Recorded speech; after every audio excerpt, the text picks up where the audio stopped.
हो कि अहमदाबाद, अहमद कौन है? फैजाबाद, फैज कौन है? अलाहाबाद, अल्लाह कौन है? मियापुर, मियां कौन है? बताइए मेरे को आप। फरीदाबाद, फरीद कौन है? लैंसडॉन, लैंसडॉन कौन है? माउंटबेटन कौन है? इन लोगों ने तुम्हारी संस्कृति को तोड़ दिया, तुम्हें गुलाम बनाया, तुम्हारे ऊपर जास्ती करी, तुम्हारे पूर्वजों को मारा। क्या लेना देना था फैज का? क्या बख्तियारपुर, कौन था बख्तियार? जाएंगे बख्तियार के इतिहास में तो पता चलेगा ये नालंदा को खत्म करने वाला बख्तियार था। आप एक भी देश बताओ जहां पर इस तरीके के अपने विनाशकों के प्रतिचिन्ह आज भी हो, मुझे बताइए।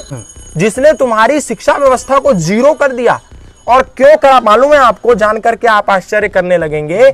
बख्तियार बहुत बीमार पड़ गया, और जब बीमार पड़ गया कोई वैद्य, कोई हकीम, कोई इस्लाम को मानने वाला हकीम उसका इलाज जब नहीं करवा पाया, तो किसी ने कहा कि नालंदा के एक बहुत प्रसिद्ध वैद्य हैं जो वहां के अध्यापक भी हैं, आचार्य राहुल भद्रसेन, आप उनको बुलाओ, उनके पास जाओ, उनसे अपना इलाज कराओ, आप ठीक हो जाओगे 100%। उसने कहा अच्छा, लेकिन वो कट्टर मुसलमान बख्तियार खिलजी, उसने कहा बुलाओ, कौन है आचार्य राहुल भद्रसेन? आचार्य गए, बोले तुम्हें मुझे ठीक करना है। बख्तियार ने कहा, उसने कहा जी कर दूंगा, लेकिन उसने कहा एक शर्त है, मैं पक्का मुसलमान हूं, तेरी दी हुई कोई दवा खाने वाला नहीं हूं, तुझे मुझे बिना दवा खिलाए ठीक करना है, और नहीं कर पाया तो तेरी खैर नहीं, तुझे तो मौत का ग्रास बना दूंगा। उसने कहा कर दूंगा, कोई दिक्कत नहीं।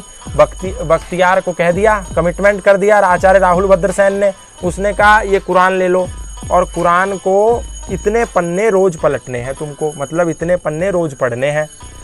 पढ़ता था बख्तियार रोज, धीरे धीरे ठीक होने लगा, ठीक होने लगा। जो मृत्यु की चौखट पर खड़ा था बख्तियार खिलजी, वो ठीक हो गया। तो क्या कारण था, कैसे ठीक हो गया? तो पता चला कि राहुल भद्रसेन ने कुरान के कागजों पर दवा लगा दी थी, कुरान के कागजों पर दवा लगा दी, ठीक हो गया।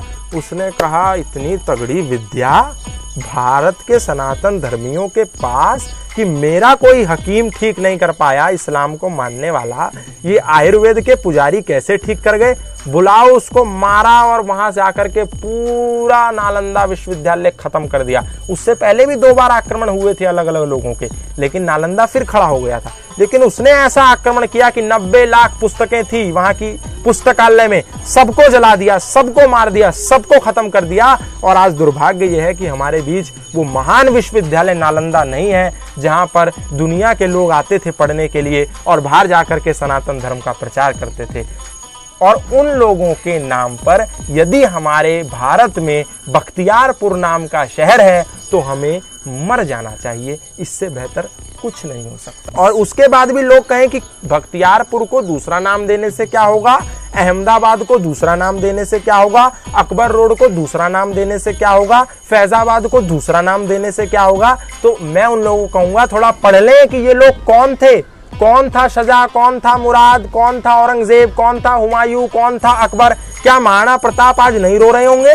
क्या छत्रपति शिवाजी की आत्मा आज उचाट नहीं हो रही होगी? क्या उन लोगों ने जिन्होंने शहादत दी उनके नाम पर कोई शहर, गोविंद सिंह नगर, छत्रपति शिवाजी नगर, अकबर की जगह महाराणा प्रताप रोड कहीं नहीं देखने को मिल रही? लेकिन इस सरकार ने थोड़ा करना शुरू किया, अभी राजपथ को उन्होंने कर्तव्य पथ कर दिया। तो ये सब फैसले स्वागत योग्य हैं।